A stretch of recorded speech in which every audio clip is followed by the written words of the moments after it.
China's global empire is collapsing across East Africa. Rage is exploding. Chinese malls are burning in Madagascar. Mobs are looting supermarkets in Mozambique. And shop owners in Angola are dying in the streets. The Belt and Road dream is dead. Citizens are paying in blood. Meanwhile, Chinese tourists from Italy to Mongolia are being detained, insulted, and beaten. Japan is preparing mass deportations. European airports are tightening security specifically for Chinese travelers while embassies stay silent. This is the reckoning Beijing never imagined. A global rejection of its arrogance, corruption, and wolf warrior bullying. The empire isn't just shrinking, it is being torn apart by the world it tried to dominate.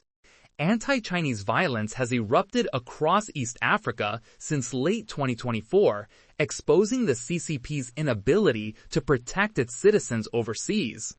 From Madagascar to Angola, riots targeting Chinese businesses have intensified, leaving burned shops and dozens dead, while Beijing remains conspicuously silent. Recently, massive protests exploded in Antananarivo, Madagascar's capital, mirroring the Gen Z movements previously seen in Kenya and Nepal. Furious over chronic water and electricity shortages and social grievances, demonstrators went on a destructive rampage. Chinese-run malls are torched and looted. Some owners reported losses of 60 million RMB. The UN confirmed at least 22 deaths and over 100 injuries. President Rajoelina promised aid, but fear grips Madagascar's Chinese community, where robberies are now disturbingly routine. The chaos mirrors events in Angola on July 28, 2025.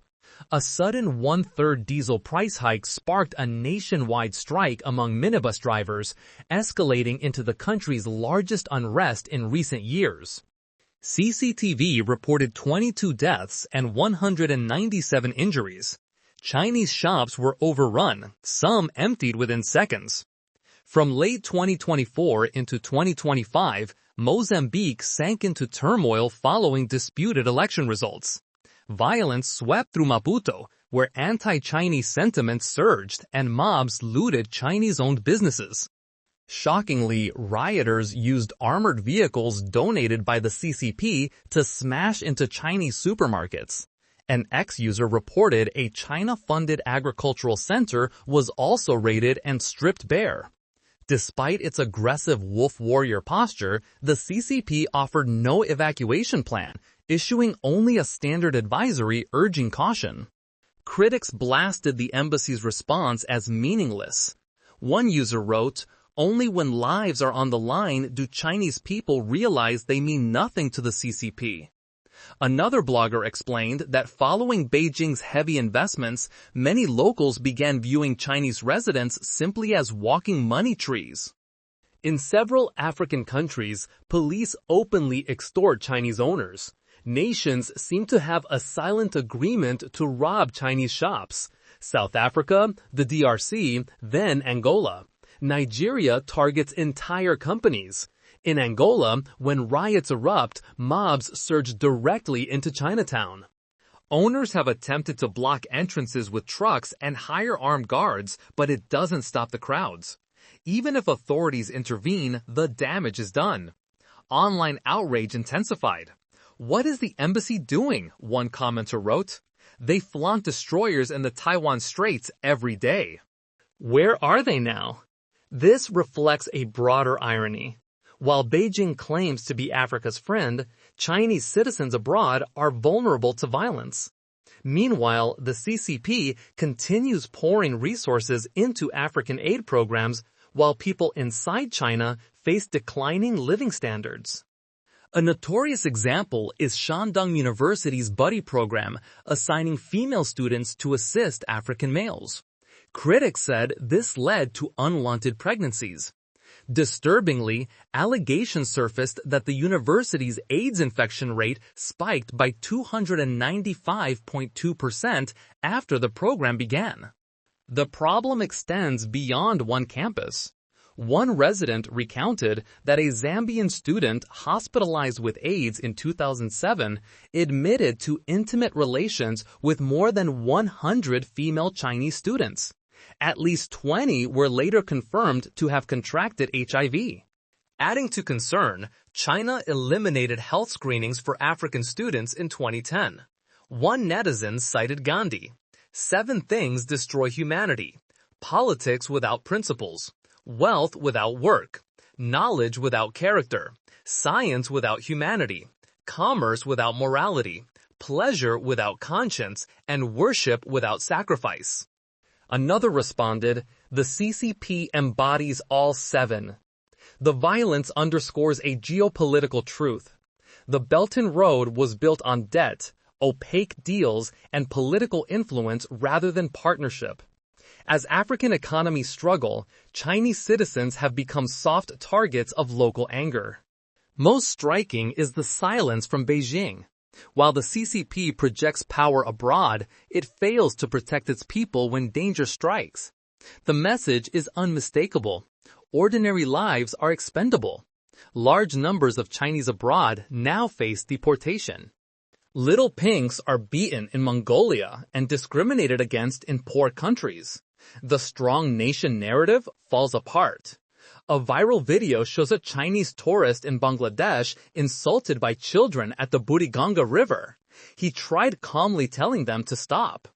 Yet, as soon as he turned away, insults resumed. Experiences like this are becoming increasingly common. Ironically, Bangladesh is a flagship Belt and Road participant. China poured billions into its ports and railways, hoping to cultivate a strategic partnership. Despite investments, Chinese visitors face hostility. Money hasn't bought goodwill, only cold shoulders. Similar incidents appear elsewhere. One traveler flying from Malaysia to Singapore was stopped by police demanding proof of his return ticket before allowing him to pass. After a 7-hour flight, I almost got sent back, he said. At Italy's Malpensa airport, Chinese tourists were detained for hours. While others breezed through immigration, an elderly Chinese man eventually exploded, shouting, "The Chinese are a great people. We deserve respect." The scene devolved into chaos. In another case, a Chinese nationalist blogger was beaten in Mongolia after waving the flag and shouting, "Mongolia belongs to China." The Chinese embassy refused to intervene. Bewildered, he asked, "Why was I beaten?" Embassy staff reportedly told him, "Don't believe everything online." Commenters mocked the contradiction. While Beijing showers countries with loans, ordinary Chinese citizens are often left to fend for themselves against hostility. Netizens added that Chinese behavior overseas damages their reputation. At an Italian airport, a woman was denied boarding for overweight luggage. She collapsed on the floor, screaming and crying, and shouted repeatedly, "Let me go." Police removed her until she calmed down. In Russia, a Chinese couple argued at 3 a.m., waking the floor. One guest commented, "What will foreigners think? There's a reason Russia hasn't granted us visa-free entry. Lack of manners." Japan faces similar fallout. Roughly 20,000 Chinese visa applicants are at risk as Japan raises capital requirements 6-fold. Even applicants already in the pipeline must resubmit financial and employment documentation. Many applied not for business but to secure education or healthcare. Now, approval is impossible. One woman applying for her mother said, "I used my documents as a guarantee, but because I never used my own visa, I couldn't act as guarantor. My deposit certificate from Shanghai was rejected twice. We'll try next year," she sighed. It's hard for ordinary people to get visas. Going to developed countries isn't as easy as we think. Japanese social media reflects divided sentiment. One viral post claimed Japan is being taken over. 70% of foreign homebuyers are Chinese. Others fear Chinese nationals could be pressured into espionage. Long-term residents understand the anxiety, but fear large immigrant concentrations may trigger a backlash. A viral video fueled the fire. A Chinese student in Japan stole grapes, insulted a shopkeeper, shouted patriotism on trains, and washed his hair in public restrooms. Viewers condemned him. This isn't patriotism, it's a national disgrace. Critics say these fame seekers don't understand the difference between fame and embarrassment. Heaven will destroy the CCP. Anti-China protests in South Korea intensify as public anger grows. From Seoul to the world, people are turning against the CCP. Anti-CCP demonstrations have surged in Seoul, responding to eased visa restrictions for Chinese tour groups. Last month, enormous banners reading "Heaven will destroy the CCP" drew widespread attention. The phrase has become a rallying cry for protesters who suffered under the CCP system. Across Seoul, hundreds poured into squares carrying signs declaring "Korea for Koreans" and "Stop Chinese ships." Some chanted "Chinese get out" and shouted slogans against Xi Jinping. Protesters burned flags and tore images of CCP leaders. Many young adults fear an influx of Chinese tourists could bring economic and social instability. Public frustration has deep roots. Authorities uncovered 4 undeclared Chinese police stations on Korean soil, clandestine hubs used to intimidate dissidents and pressure them into returning to China for prosecution. The discovery stunned the public. More alarming, intelligence revealed that during the 2022 election, the CCP conducted online campaigns to sway political outcomes through misinformation and economic leverage. Analysts describe this as a blatant attack on democracy, interference, not just influence. Demonstrations create unease. In Seoul, Taiwanese tour groups wear badges reading "I'm not Chinese" to avoid confusion or hostility. Guide Lin noted locals don't bother them once they know they're Taiwanese. Experts say sentiment is rooted in concern about Beijing's expansionism. Researcher John Delury explained that suppressing dissent in Korea's active protest culture could intensify public anger. Meanwhile, Seoul National University faces controversy after 47,000 people signed a petition to close the Xi Jinping data room established in 2015. Critics argue the center functions as a CCP propaganda arm on Korean soil. President Yoo Hong-lim cited diplomatic agreements to keep it open. However, a review found materials distorting history and glorifying the CCP. These works were placed under special management, effectively exiling Xi and the CCP from the university. Inside China, Xi's books are mocked. Students discard them in recycling bins. Social media users commented, "Too rough for toilet paper," finally going where it belongs, and soon to be swept into the trash of history. South Korea is not alone. Across the US and Europe, resistance rises. Abuses in Xinjiang, Hong Kong, and threats to Taiwan have galvanized opinion. The Seoul banners symbolize a global shift, a recognition of the danger the CCP poses. They represent a widening recognition of the CCP's nature. Analysts say the movement reflects an international front determined to expose influence, resist authoritarian encroachment, and defend democratic values. China enters chaos. Millions pour into Vietnam as job fairs turn into human floods. With 200 million unemployed, the economy spirals. Real estate collapsed, spending evaporated, and shrinking exports push millions to the brink. Elderly residents scramble for free food. Millions of migrant laborers shut out of urban centers sleep on sidewalks and under bridges. Across the nation, businesses are shutting down like falling dominoes. As unemployment hits historic levels, workers are desperate. A viral Douyin video captured thousands arriving daily at the Vietnam border, carrying warrant suitcases, streaming south for work and survival. 10 years ago, Vietnamese came to China. Now, Chinese go to Vietnam. The crowd stunned viewers.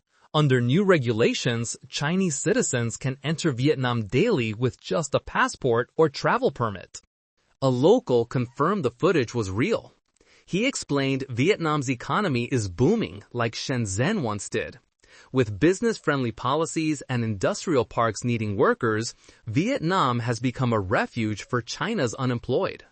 Layoffs are sweeping through companies. White-collar workers over 35 are prime targets.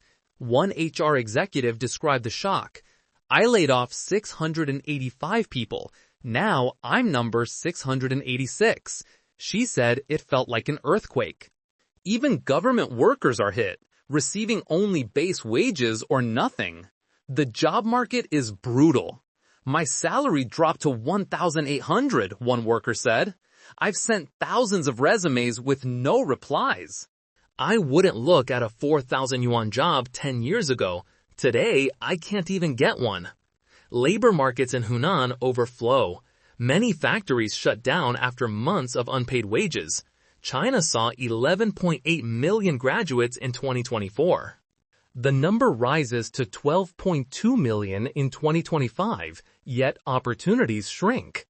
A job fair in Heilongjiang drew 110,000 applicants for 10,000 spots. This isn't a fair, a graduate said. It's a fight for survival. Even PhD holders face bleak prospects, earning barely enough for rent.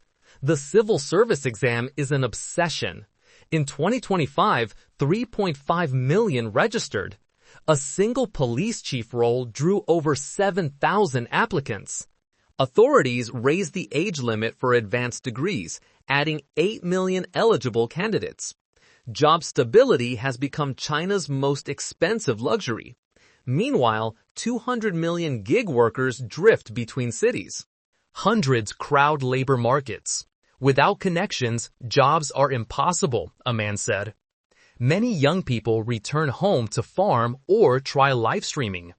Yet even online incomes are deteriorating.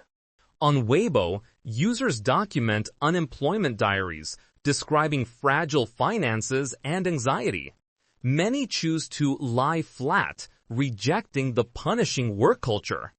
This movement spreads despite harsh state media criticism. Many view it as a revolt against exploitation. Analysts warn companies may eventually have to raise pay. Still, lying flat is a luxury many cannot afford due to debt and medical bills. It represents an awakening, a powerful refusal to comply with a system that takes without giving back. Thank you for tuning in. Please consider subscribing, sharing your feedback, and engaging with our community.